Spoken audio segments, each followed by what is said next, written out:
Hello students, this is Nazim. Welcome back to the another video. दोस्तों, आज की video में हम लोग बात करने वाले हैं अनबैलेंस केमिकल इक्वेशन को कैसे बैलेंस किया जाता है। लास्ट क्लास में हम लोगों ने सीखा था केमिकल रिएक्शन किसे कहते हैं और केमिकल इक्वेशन किसे कहते हैं। आप सभी का स्वागत है आपके अपने चैनल एडवर्ड।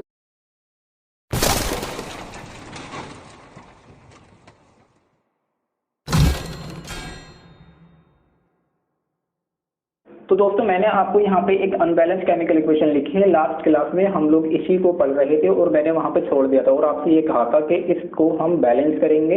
बैलेंसिंग वाली भी मैंने आपको एक रिएक्शन लिखवाई थी, राइट। अब जैसे कि अगर आप यहाँ पे देखोगे अनबैलेंस केमिकल इक्वेशन ये लिखी हुई है और यहाँ पर एक है, यहाँ पे तीन है। क्या एक है, क्या तीन है? आयरन, मतलब रिएक्टेंट में आयरन एक है और प्रोडक्ट में आयरन तीन है। रिएक्टेंट में हाइड्रोजन दो है लेकिन प्रोडक्ट में हाइड्रोजन दो है। चलिए, ऑक्सीजन एक है, ऑक्सीजन चार है। तो मतलब ये अनबैलेंस है और ये बैलेंस नहीं है। और अनबैलेंस्ड का दूसरा नाम होता है स्केलेटल केमिकल इक्वेशन। इसको हमें बैलेंस करना है, वो तो हम देखेंगे। लेकिन मैंने आपसे लास्ट क्लास में क्वेश्चन पूछा था, वाई क्यों करते हो? तो मैं आपको उसका आंसर बताता हूँ। आप लोगों ने 9th क्लास में सीखा था laws of conservation of mass में कि mass neither be created nor be destroyed but it can change from one form to another. एक फॉर्म से हम दूसरी फॉर्म में मास को ले जा सकते हैं लेकिन मास को कभी भी हम डिस्ट्रॉय नहीं कर सकते। लेकिन अगर आप यहाँ पे ध्यान से देखोगे तो यहाँ पे मास देख सकते हो आप, इनका है ना, और इसका इक्वल नहीं आएगा क्योंकि आयरन यहाँ पे एक है लेकिन आयरन यहाँ पे तीन है। ऑक्सीजन यहाँ पर एक है लेकिन ऑक्सीजन यहाँ पे चार है। तो ये मास इनका इक्वल नहीं आएगा। जब मास इक्वल नहीं आएगा इनिशियल का और फाइनल का, तो laws of conservation of mass तो गलत हो जाएगा, जो कि ऐसा होना नहीं चाहिए। एक लो है तो वो बिल्कुल प्रूफ होने चाहिए। उसी को हमें सही रखने के लिए इसको अनबैलेंस को बैलेंस करते हैं। एक एडिशनल में मैं आपको एक छोटी सी बात बताऊं, जो हम अनबैलेंसिंग को बैलेंसिंग में करते हैं वो हम हमेशा इनऑर्गेनिक केमिस्ट्री में करते हैं। ऑर्गेनिक केमिस्ट्री में ऐसा नहीं करते क्योंकि हमें इनऑर्गेनिक केमिस्ट्री की जो रिएक्शंस होती हैं बड़ी सिंपल सी होती हैं। बस याद करने की आपको ट्रिक आनी चाहिए और इनको बैलेंसिंग वाली ट्रिक आनी चाहिए। जल्दी स्टार्ट करते हैं। देखिए, यहाँ पे आयरन एक है, यहाँ पे आयरन तीन है। सबसे पहले काम करेंगे हमारा स्टेप वन, जो भी केमिकल रिएक्शन आपको दी जाएगी उसको आप एज इट इज लिख दीजिए। बात समझ में आ रही? आपको कोई भी केमिकल रिएक्शन दी, चलो भाई इसे बैलेंस करो, ठीक है सर बैलेंस कर देंगे। सबसे पहले उसे लिख दो। स्टेप वन में डब्बा बनाइए, एलिमेंट लिखिए। आयरन है तो आयरन लिख दीजिए, हाइड्रोजन है तो हाइड्रोजन लिख दीजिए, ऑक्सीजन है तो ऑक्सीजन। फिर रिएक्टेंट में देखिए, आयरन एक है, आयरन एक है, हाइड्रोजन दो है, हाइड्रोजन दो है, ऑक्सीजन एक है, ऑक्सीजन एक है। आपने रिएक्टेंट के नंबर ऑफ एटम्स लिख दिए। उसके बाद आपका स्टेप वन चल रहा है। उसके बाद आपको राइट हैंड साइड के लिखने, आपने ये भी लिख दिए। अब उसके बाद आपको क्या करना है, आप ये देखिए किसको बैलेंस करें। तो सबसे पहले मैं एक काम करूंगा, इस लेफ्ट हैंड साइड के आयरन पे मैं 3 से अगर मल्टीप्लाई करूंगा तो मैं जानता हूं ये और ये दोनों इक्वल हो जाएंगे।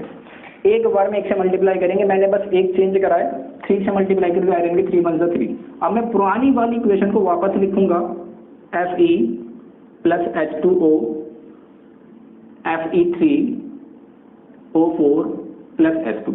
मैंने चेंज क्या करा सर? हमने चेंज ये करा है कि लेफ्ट हैंड साइड के आयरन पे 3 से मल्टीप्लाई करनी है। यहाँ पे Fe3 है तो यहाँ पे Fe3 करना है? बिल्कुल नहीं। तो क्या करना है, हमेशा जब भी आप मल्टीप्लाई करोगे उस एलिमेंट हो या फिर कंपाउंड हो, हमेशा उसके आगे लिखोगे। कभी भी यहाँ नहीं लिखेंगे कि यहाँ पे 3 है तो यहाँ पे 3 करोगे, नहीं। हमेशा उस एलिमेंट के आगे लिखोगे जो भी आप मल्टीप्लाई करोगे। ये स्टेप 1 हो गया। अब स्टेप 2 के लिए आप क्या करोगे, वापस से अंकल का टीबी बनाओगे डब्बा। अंकल का टीबी डब्बा सब जानते हैं जी। यहाँ पे वही एलिमेंट, यहाँ पे लेफ्ट हैंड साइड और यहाँ पे राइट हैंड साइड, इसमें कोई ऐसी बात नहीं है। इसके बाद हम क्या करेंगे, वापस से Fa लिखेंगे, H2 लिखेंगे, ऑक्सीजन लिखेंगे। अब इस वाली स्टेप को ध्यान से देखिएगा, स्टेप 2 को, इस वाली को लिखना। इसको देख के हमने ये फिल करा था, अब इसको देख के लेफ्ट हैंड साइड के आयरन कितने हैं सर? 3 है। लेफ्ट हैंड साइड के हाइड्रोजन कितने हैं सर? 2 हैं। लेफ्ट हैंड साइड का ऑक्सीजन कितने हैं सर? 1 है। राइट हैंड साइड के सर, राइट हैंड साइड की अगर मैं बात करूं, राइट हैंड साइड के आयरन की अगर हम बात करें तो 3 है। और राइट हैंड साइड के अगर हम हाइड्रोजन की बात करें तो 2 है। और राइट हैंड साइड के ऑक्सीजन की बात करें तो 4 है। ये तो कर दी, लेकिन समस्या यहाँ पर ये है, ये बैलेंस है, ये बैलेंस है, लेकिन ये बैलेंस नहीं है। अब क्या करें, अरे वापस से मल्टीप्लाई कर दो, लेफ्ट हैंड साइड के ऑक्सीजन की 4 से मल्टीप्लाई कर दो, 4 से मल्टीप्लाई कर। स्टेप 3 में करने वाले हम लोग ऐसा, स्टेप 3 में यही करेंगे कि 3 से 4 से मल्टीप्लाई करें। अब देखो चेंज क्या करा, सबसे पहले पुरानी इक्वेशन लिखो वापस से, 3Fe plus H2O Fe3O4 plus H2 लीजिए, लिख दिया हमने सबसे पहले क्या करा, जो भी रिएक्शन गिवन होती है उसको देख देख के पहला बॉक्स बनाना है। पहले बॉक्स के अंदर हमें एक से नंबर को, कोई से भी नंबर ले लेना, मल्टीप्लाई कर देनी है। फिर उसके बाद जो चेंज आएगा उसको लिखेंगे, पहले पुरानी इक्वेशन लिखेंगे, फिर जो चेंज करा वो लिख देंगे, राइट। उसके बाद हम क्या करेंगे, उसी इक्वेशन को जो स्टेप 2 वाली इक्वेशन हमने थी उसका फिर करेंगे, फिर से मल्टीप्लाई करेंगे, फिर पुरानी वाली इक्वेशन लिखेंगे, फिर अपना चेंज करेंगे। हमने चेंज करा है लेफ्ट हैंड साइड के ऑक्सीजन की 4 से मल्टीप्लाई। भाई ऑक्सीजन यहाँ पर है तो क्या यहाँ मल्टीप्लाई करो, नहीं, मैंने आपसे कहा था हमेशा आगे मल्टीप्लाई होगी 4 से। चलिए अब इसके बाद हम क्या करेंगे, वापस से अंकल का टीवी बनाएंगे डब्बा,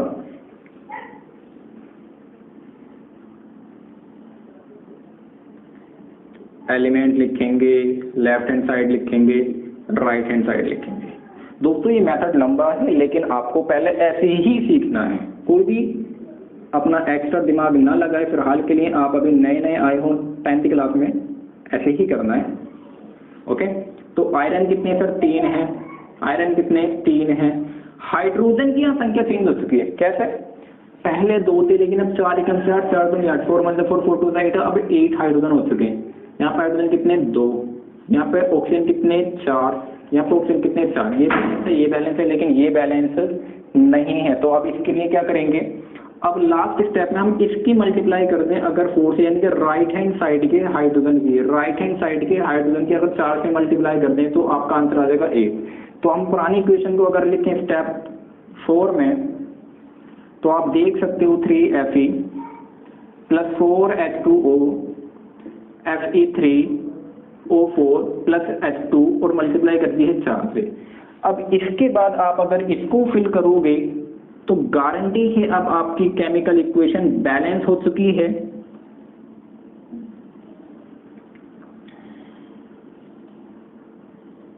देखिए यहाँ एलिमेंट लिखोगे, लेफ्ट हैंड साइड करोगे, RHS करोगे, रिएक्टेंट है, प्रोडक्ट है, आयरन है, हाइड्रोजन है, ऑक्सीजन है, आयरन 3 है, हाइड्रोजन 8 है, ऑक्सीजन 4 है, हाइड्रोजन यहाँ पे आयरन की बात करें तो 3 है, हाइड्रोजन 4 8 हो चुके हैं और ऑक्सीजन हमारे 4 हो चुके हैं। बैलेंस हो चुकी है। तो गाइस हमारी ये केमिकल इक्वेशन बैलेंस हो चुकी है। एक बार जल्दी से रिवीजन कर लेते हैं। सबसे पहले आपको अपनी इक्वेशन लिखनी है, फिल करना है बॉक्स, फिर आपको जो चीज दिख रहा है वो इक्वेशन लिखनी है। फिर उसके बाद उस इक्वेशन के एलिमेंट के नंबर की संख्या करो, फिर से मल्टीप्लाई करो। हमेशा मल्टीप्लाई याद रखना, उस एलिमेंट के आगे करते हैं आगे, कोई भी बच्चा पीछे ना करे। ये तो हमारी एनसीईआरटी के अकॉर्डिंग हम लोगों ने जो मेथड यूज करा है यहाँ पे, that is called hit and trial method.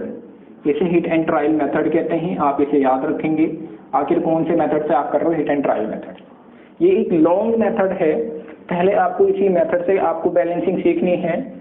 अगर आपको अभी भी समझ में नहीं आया तो प्लीज एक बार दोबारा से देख लीजिए, आपको समझ में आ जाएगा। ये हमारा हिट एंड ट्रायल मेथड है, आप इससे याद करोगे, ओके। ये हमारी बैलेंसिंग हो चुकी है। अब इसके बाद मैं आपको एक छोटी सी केमिकल इक्वेशन और बताता हूँ। जैसे कि लास्ट क्लास में मैंने आपको बताया था, मैग्नीशियम प्लस ऑक्सीजन के रिएक्शन जब करते हैं तो मैग्नीशियम ऑक्साइड बनता है। ये हिट एंड ट्रायल मेथड है, आपको आना चाहिए। यहाँ पे ऑक्सीजन 2 है, यहाँ पे 1 है, तो अगर मैं 2 से मल्टीप्लाई करूँ तो 2 ऑक्सीजन होगा, लेकिन Mg 2 हो चुके हैं, यहाँ पे 1 है तो 2 से मल्टीप्लाई करो, लो जी होगा। यानी कि आपको ऐसे भी आप करोगे और आपको पेपर में ऐसे ही करना, लेकिन पहले प्रैक्टिस ऐसे कर लो, उसके बाद ऐसे। जैसे कि आपको लिखूंगा H2 हाइड्रोजन प्लस क्लोरीन, आपकी रिएक्शन बन जाएगी HCl हाइड्रोक्लोरिक एसिड। आप जानते हो आप क्या करेंगे, 2 हाइड्रोजन, यहाँ पे 1 है तो 2 से मल्टीप्लाई कर दो, बैलेंस हो गई। तो ऐसे आपको करनी है। अगर आपको ये अच्छे लगे हों, समझ में आ गई हो, तो आप इसके इंटेक्स से क्वेश्चन कर लीजिए और आपकी एक्सरसाइज में क्वेश्चन नंबर 6 के 4 पार्ट दे रखे हैं, आप उन्हें भी सोल्व कर लीजिए। अब मैं आपको छोटी सी बातें और बताता हूँ, चलिए स्टार्ट करते हैं। तो दोस्तों हम लोग बैलेंसिंग सीख चुके हैं। अब बैलेंसिंग में मैं आपको बहुत ही ज़्यादा इंपॉर्टेंट बात बताने वाला हूँ, ध्यान से देखना।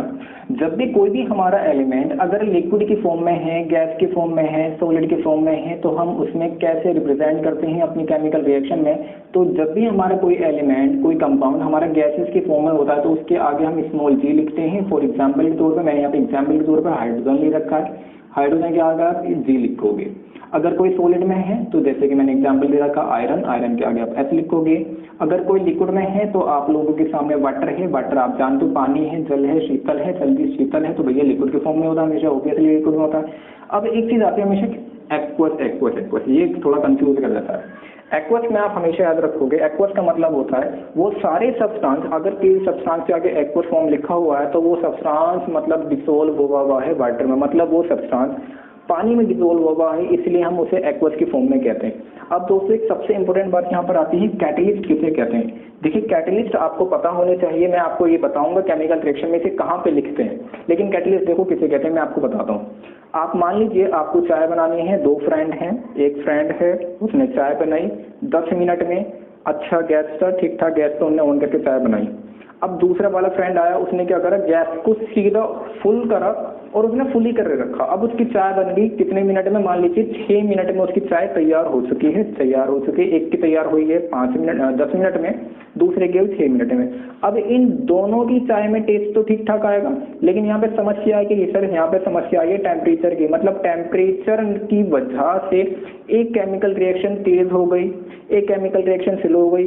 तो उस जिसने इन केमिकल रिएक्शन के रेट को चेंज करा उसे हम कैटलिस्ट कहते हैं। मतलब कैटलिस्ट का मतलब होता है जो हमारी केमिकल रिएक्शन के अंदर पार्टिसिपेट तो नहीं करता लेकिन रेट चेंज कर देता, उसकी स्पीड। जैसे कि मैंने डेफिनेशन लिखी है, that are not participate in a chemical reaction but it can change the rate of reaction, speed को, होने की स्पीड को चेंज कर देता है, that is called कैटलिस्ट, उसे हम कैटलिस्ट कहते हैं, राइट। अब जैसे कि हम लोगों ने लास्ट अभी यहाँ पे एक बैलेंस करी थी इक्वेशन, आयरन H2O Fe3O4 और आपका H2, ये 1.10 आपको इक्वेशन मिल जाएगी। अब देखिए इसी के अंदर आयरन सॉलिड में है, H2 आपके लिक्विड में है और आपका Fe3O4 आपका सॉलिड में है और H2 आपका गैस में है, तो आप इसे कंप्लीट केमिकल इक्वेशन कहोगे।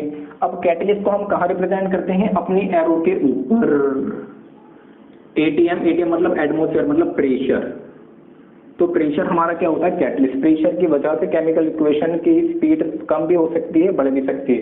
इसके बाद आप देखते हो आपकी फोटोसिंथेसिस की रिएक्शन मैंने आपको यहाँ लिखी है, CO2 जब हम कार्बन डाइऑक्साइड की रिएक्शन वाटर से होती है तो ग्लूकोज बनता है, ये ग्लूकोज है जो कि भोजन होता है, किसका भोजन होता है, पेड़ का, हमारा भी होता है लेकिन उनके अंदर भी खुद से बनता है। और H2 है और आपका O2। ये 1.11 और 1.12 दो केमिकल रिएक्शन हैं, ये इस टाइम पे अनबैलेंस्ड है। आप देख सकते हो यहाँ पे एक कार्बन है लेकिन हाइड्रोजन यहाँ पे एक है, यहाँ पे एक है लेकिन यहाँ पे हाइड्रोजन यहाँ पे 2 हैं, यहाँ पे 4 हैं, तो ये अनबैलेंस्ड है। इसे आप बैलेंस खुद करोगे, इसको भी आप बैलेंस खुद करोगे। जब आप इसे बैलेंस कर लोगे तो आप इसे अपनी एनसीईआरटी के पेज नंबर 5 पे ध्यान से चेक करना और देखना खुद ही क्या आपने बैलेंस कर ली या नहीं। अगर आपने कर ली तो आपको वहां पे मिल जाएंगे, उसे पहले मत देखना, उसे बाद में देखना।